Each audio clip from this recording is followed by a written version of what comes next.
Today we're going to show you the best mobile setting for Pokemon Unite in 2022. Let's get started. Now, first thing first, I want you to go to the practice mode because this is where you can test your settings live and see how it feels. With that being said, let's get started in the control setting right away. The system settings are not much to be done. If you like outlines, you can have it on. I think that's basically it. There's not so much else in the system setting to begin with. Now go to the control setting, basic control setting. If you're playing a melee character, I recommend you have the closest setting on. If you're playing a range character, which most characters are ranged, I recommend you have the lowest remaining HP by value. Do not have the lowest remaining HP by percent, because if you have this on, you're gonna always be hitting a tank. Most of the time. So do not use this, okay? Lowest remaining HP percent, garbage. Lowest remaining HP value, pretty decent. Attack control setting. What I recommend is have the advanced control. You can see right here, there is a dummy. If I hit attack button, I'll always hit a dummy. Like, even if I'm next to the leap off, if I want to hit a leap off, if I hit attack button, I'll always hit the dummy. But if I hit the minion attack button, all of a sudden, I'm gonna start hitting the minion. Again, you wanna have the advanced control setting on, so you can always hit the minion if you wanna steal the Dreadnought, last hit the Articuno, and all that kind of great stuff. Now, come to the next setting, automatic basic attack. Make sure to have this off. The reason why that is, I'll show you, okay? So if I have this on, and let's say I'm hitting this guy, right? And now, if I'm stop attacking, this guy's gonna keep attacking. But if I wanna recall, look, it won't recall. I have to stop with the movement wheel and then recall, then it works. If I hit attack, this thing's gonna constantly attack. And if I want to recall, it just won't do anything. It won't recall. So what I would recommend you do is actually just turn this off, because most people smash the attack button or like they smash the A attack button, the A press if you play on Nintendo anyways. So you're just always gonna hit the attack button, and then this way, if I want to recall, my attack stops automatically and I just recall. So always have this automatic attack off, okay? Immersion pursuit distance, this thing you can select melee or standard. Now this one doesn't really matter because I have emotion pursuit mode off. What is emotion pursuit? So if I have this on, I will show you. Let's say I'm out of range. If I want to like kite somebody, but this guy is out of my attack range, because right now you see my attack range is like this far, right? But the mannequin's like outside of my attack range, and guess what? If I'm like closer to it, my character will move towards it. Even though you can look at the joystick, I'm moving towards the bottom side, but my character will automatically jerk backwards and try to hit the mannequin.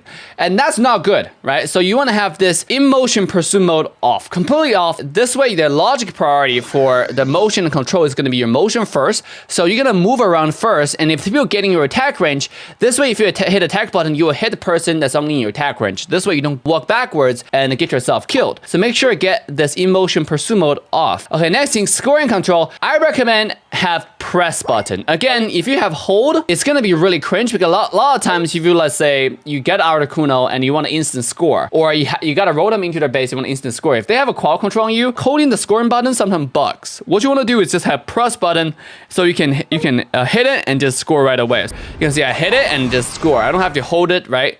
Now, the next thing I want you to do is come to here, movement cancel control. Now, before we talk about the next section, guys, I first want to explain what move is. There's a difference between move and a movement. Movement is joystick. It's basically we move around with your joystick. Move means your skill. So when I say move canceling controls, that just means like how do you cancel your skills? Okay, and you want to have this just slide to icon. This allows you to, like you see the X cross button on the top right corner. If you move your ability over here, you can cancel it. If you have this to slide to cancel, what happens is if you just slide away, like, you know, if you slide away a little bit, you will cancel it. Now, actually, they go away quite far. Let's say if I wanna slide to the right, you know, sometimes if I slide really fast, like it won't work, right? Okay, if I slide really fast, it would just cancel the skill, you know? So this is one I personally do not like slide to the right, you know, slide to cancel. It's not up to my preference. Now, if you're a person who doesn't move that far from this ability, then you can. But I like sliding control. Sometimes if I like to do beams, I like to slide, then you really want to make sure you have this turn to cancel button, so you can move this to the cross. Then you can cancel it. Other than that, you can slide it any way you want and it won't cancel the skill, okay? Next thing is lock on icon. Make sure to have this on. This is very, very important, and I will show you real quick. So I'm gonna go to the Cinderace. Let's say if I want to hit the Cinderace, and there are 5 targets, like 5 enemies are here, and I want to lock on my Hyper Beam on the Cinderace. How do I do that? Have the lock on icon allows me to just tap the icon, and I will make sure I'll always auto attack the Cinderace.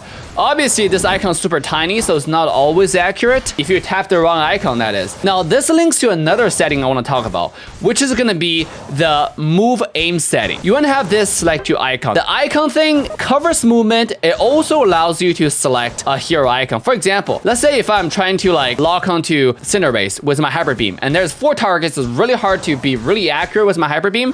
I can just move my skill to this hero icon. You see it right next to the skill, and then all of a sudden it's 100% locked. Doesn't matter how many characters overlap in the battlefield. If I just move to the icon, which is always going to be standalone, I can hit Cinder Race guaranteed. Now, if I want to hit the Zapdos or Articuno, I can just move my joystick a little bit and still aim. See, I can, if I don't touch the hero icon, I can still aim at Zapdos. So it's just really accurate. But if I want to hit an enemy Pokemon, I can just hit the hero icon. And it doesn't matter how chaotic the battlefield is, I can always 100% lock on the character I want, Articuno, and I'll hit the Articuno. Again, it's really accurate. Think about this for a second. If you're playing a Slowbro and you want to unite enemy Dragonite, and there are 4 people on top of you, there's no way you can guarantee your Unite gonna go to the Dragonite. But if you have the hero icon on, you can always 100% lock onto the Dragonite and just unite them properly. Drag your skill to the Dragonite icon, right? You can always unite the right person. So it's just really important to have the lock icon on. Okay, the movement setting is just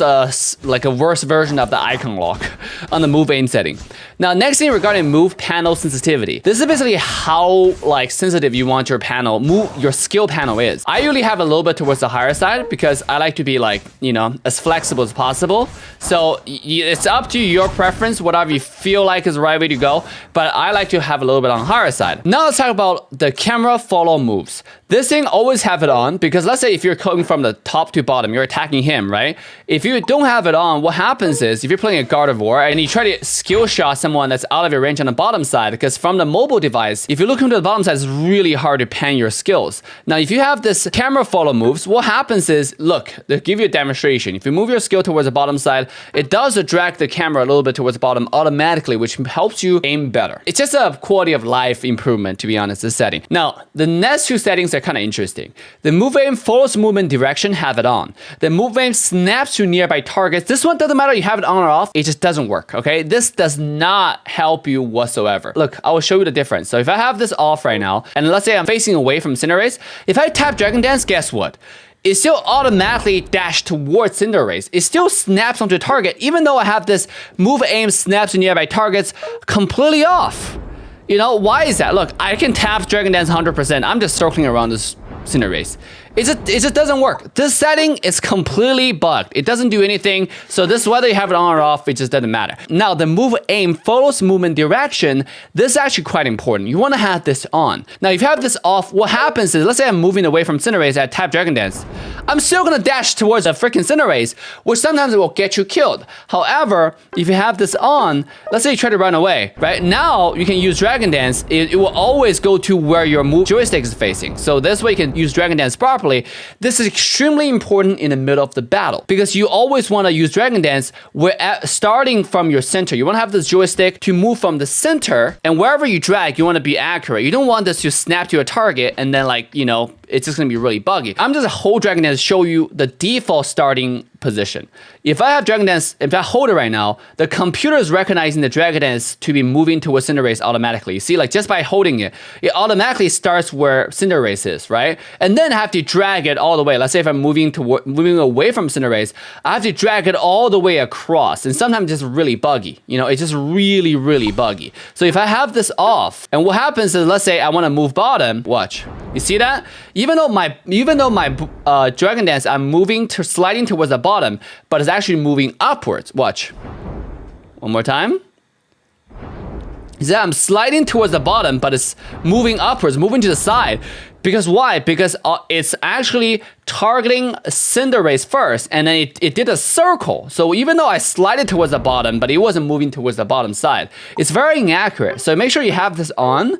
And this way, when you're moving around, you know, it started from the center. So like, you can always Dragon Dance towards the right direction instead of getting yourself killed. Instead of dancing towards the direction where you don't want it to move. Let's say you just scored and you want to move away.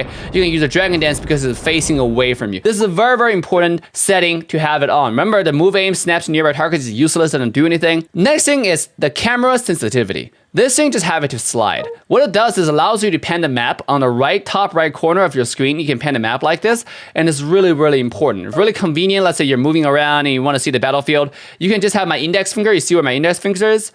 Pan the map and see what's going on. Like see more of the screen instead of just seeing the centered version of the screen, right? So regarding the panel placement, here you can just adjust to wherever you like it to be. You know, I already adjust the button position to where I want to be, but you can adjust this panel positions to where you prefer. It's just a personal preference. That's about it. It doesn't do anything else. Now, come to the battle information. There's nothing to mention here besides make sure to have the boosted attack gauge on. This allows you to see okay, my next auto attack, you can see right here. That means my next auto attack is going to be enhanced auto attack, boosted auto attack, because I have the 2 dots right under my HP bar. If I have this off, I would never see it, and it doesn't give me the correct information. Let's say I have this off. I can just keep on attacking, but I don't know which of the auto attack is going to be an enhanced auto attack. And sometimes you want to know that it helps you farm a lot more efficiently. So battle information, make sure to have the boosted attack gauge on. Like that's literally all the setting you need. Okay, there's nothing else that you actually need to have in your game. And that's all the control setting, guys. Hope you guys enjoyed this video. If you find this helpful, make sure to drop the like, subscribe, and turn the bell on to all notification bells.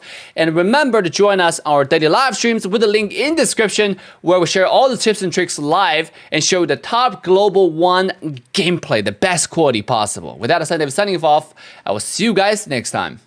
Bye for now.